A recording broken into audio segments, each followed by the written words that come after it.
नमस्कार दोस्तों। जब एक भक्त ने बाबा से पूछा, बाबा मैं सब कुछ सही तरीके से करती हूँ, रोज पूजा पाठ करती हूँ, फिर भी मेरे घर में बरकत नहीं है, धन टिकता नहीं है और घर के सदस्य बार बार बीमार रहते हैं, तो आज मैं आपको इन्हीं सवालों को सटीक जवाब देने आई हूँ। घर के मंदिर में दीपक जलाने वाले, घंटी रखने वाले और रोज पूजा पाठ करने वाले सभी लोगों को ध्यान से सुने, क्योंकि अगर आप इन बातों का अनदेखा करते हैं तो धीरे धीरे आपका परिवार परेशानियों से घिर जाता है।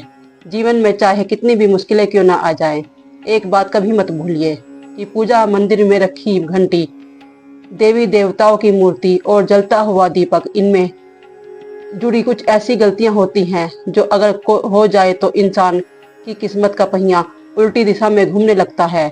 ऐसा दुर्भाग्य आता है कि संभालना भी कठिन हो जाता है, घर की बरकत रुक जाती है, खुशियां धीरे धीरे खत्म होने लगती हैं और गरीबी ऐसे कदम जमा लेती है कि चाहकर भी हटा नहीं सकती।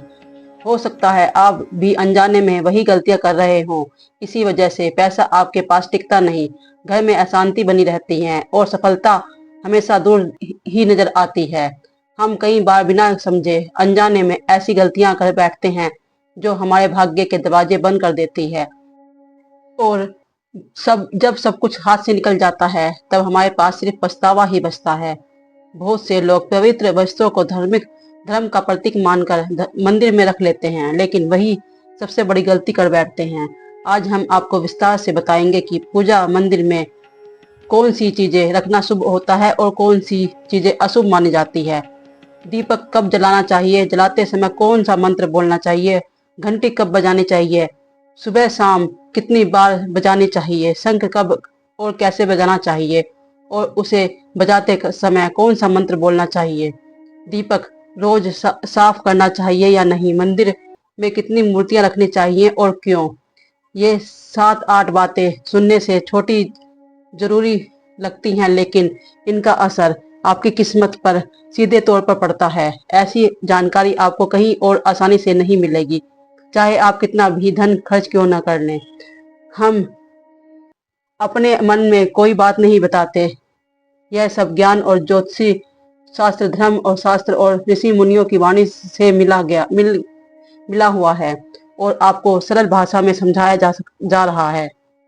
और हाँ, एक भक्त ने हमसे यह भी पूछा है, गुरुजी मैं रोज पूजा करती हूँ फिर भी फल क्यों नहीं मिलता, बल्कि नुकसान ही क्यों होता है। इस प्रवचन में आपको यह रहस्य का उत्तर भी मिलेगा। पूजा हमारे जीवन का एक महत्वपूर्ण हिस्सा है। हर व्यक्ति किसी न किसी देवी देवता की पूजा करता है। कोई माँ दुर्गा के चरणों में सिर झुकाता है तो कोई भगवान विष्णु का नाम शरणम करता है और उसकी पूजा का फल भी उसको मिलता है। लेकिन क्या आप जानते हैं, छोटी छोटी गलतियां भी इस फल को रोक सकती हैं। ये गलतियां कितनी सामान्य होती हैं, हम इन्हें नजरअंदाज कर देते हैं, लेकिन शास्त्रों में स्पष्ट लिखा है कि पूजा का पूर्ण फल पाने के लिए इन बातों को ध्यान में रखना बहुत जरूरी होता है। अब हम विशेष रूप से बात करेंगे घर में दीपक और घंटी के सही से उपयोग करने के बारे में। क्या दीपक को रोज धोना चाहिए या हफ्ते में 1-2 बार? अगर धातु का दिया है तो उसे कब और कैसे साफ करना चाहिए? मिट्टी का दीपक सही समय क्या है? मंदिर में किस प्रकार की घंटी सबसे शुभ होती है? घंटी कब और कितनी बार बजानी चाहिए? और क्या शाम के समय घंटी बजाना उचित है? सबसे पहले बात करते हैं मिट्टी की दीपक की। यह देखने में साधारण होता है, लेकिन वास्तव में शुद्धता और पवित्रता का प्रतीक माना जाता है। दिवाली हो या त्योहार हो या कोई विशेष पूजा, मिट्टी का दीपक जलाना अपना अलग ही महत्व होता है। अब इसे घर के मंदिर या मुख्य द्वार पर जलाया जाता है तो ऐसा माना जाता है कि माता लक्ष्मी स्वयं आपके घर में प्रवेश कर रही हैं। लेकिन यह दीपक मंदिर में उपयोग होता है तो इसके कुछ विशेष नियम होते हैं।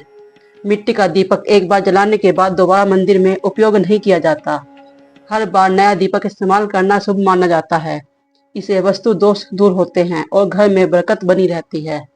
अब बात करते हैं धातु के दीपक की, जैसे पीतल या तांबे के दिए। ये देखने में आकर्षित होते हैं और इनका धार्मिक महत्व भी बहुत अधिक होता है, लेकिन इन्हें केवल जलाना ही पर्याप्त नहीं है, इनकी शुद्धि भी उतनी ही जरूरी है। जिन्हें रोज साफ करना चाहिए। विशेष रूप से गंगा जल से धोना अत्यंत शुभ माना जाता है। इसे दीपक शुद्ध रहता है और घर में सकारात्मक ऊर्जा फैलती है। अगर आप इन्हें केवल हफ्ते में 2 बार साफ करते हैं तो यह पूरी तरह शुद्ध नहीं कर रह पाते, इसलिए इसे अपनी दैनिक आदत बना ले। अब बात करते हैं मंदिर की घंटी पर। पीतल की घंटी की ध्वनि वातावरण की नकारात्मक ऊर्जा को दूर करके सकारात्मक बढ़ाती है, लेकिन इसे कभी भी दक्षिण दिशा में नहीं रखना चाहिए। यह अशुभ माना जाता है। घंटी को हमेशा पूजा स्थान के पास मंदिर में प्रवेश द्वार पर रखें। सबसे शुभ घंटी वही मानी जाती है जिस पर गरुड़ की आकृति बनी हो और गरुड़ घंटी कहा जाता है। इसे बहुत ही पवित्र और फलदायी माना जाता है। अब सवाल आता है कि घंटी कितनी बार बजानी चाहिए। भोग लगाते समय घंटी 5 बार बजाना शुभ माना जाता है। पूजा के दौरान घंटी को ज्यादा जोर से या लगातार नहीं बजाना चाहिए, केवल 3 बार बजाना पर्याप्त होता है। घंटी हमेशा दाहिने हाथ से बजाएं और उसका मुख मंदिर की ओर रखें। एक महत्वपूर्ण बात यह भी है कि घंटी सुबह की पूजा में बजाना शुभ माना जाता है, जबकि शाम के समय घंटी बजाने से बचना चाहिए। इन नियमों का पालन करने से आपकी पूजा अधिक प्रभावशाली और फलदायक होती है। यह बातें छोटी जरूर हैं, लेकिन इनका असर बहुत गहरा होता है। और एक बात जो लोग अक्सर नजरअंदाज कर देते हैं, जब भी आप किसी मंदिर में जाएं तो प्रवेश करते समय घंटी बजाएं, बाहर निकलते समय नहीं। घंटी बजाना भगवान को यह संदेश देता है कि आप उनके द्वार पर आ चुके हैं और उनकी शरण में। अब आगे हम आपको कुछ ऐसे नियम बताने जा रहे हैं जो आपको पूजा पाठ और अधिक फलदायक बना सकते हैं। उसका भाग दूसरी वीडियो में मिलेगा, क्योंकि यह वीडियो काफ़ी लंबी हो चुकी है। राधे राधे। अब मिलते हैं अगले भाग में।